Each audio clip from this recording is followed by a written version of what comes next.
എത്രത്തോളം വ്യക്തമാണെന്ന് വെച്ചാൽ നിങ്ങൾക്ക് ഇവയുടെ ഉള്ളിലൂടെ അപ്പുറത്തുള്ള കാഴ്ചകൾ വരെ കാണാൻ സാധിക്കും. മൂന്നാമത്തത് ഗ്ലാസ് ഫ്രോഗ്.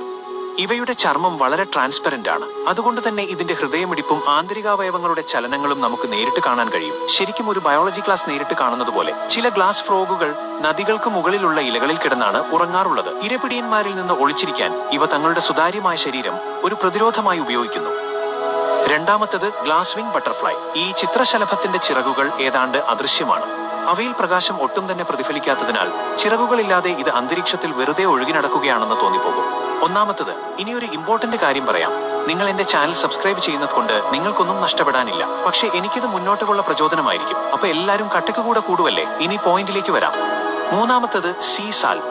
കടലിലൂടെ വലിയ തിളങ്ങുന്ന ചങ്ങലകൾ പോലെ ഒഴുകി നടക്കുന്ന ജെല്ലി പോലുള്ള യൂട്യൂബുകളാണ് സീ സാൽപ്പുകൾ. അതിലും വിചിത്രമായ കാര്യം എന്തെന്നാൽ ഇവയ്ക്ക് സ്വന്തമായി ക്ലോൺ ചെയ്യാനും വെള്ളത്തിനടിയിൽ കാണുമ്പോൾ അന്യഗ്രഹ ജീവികളെ പോലെ തോന്നിക്കുന്ന വലിയ സുതാര്യമായ കൂട്ടങ്ങൾ രൂപീകരിക്കാനും സാധിക്കും.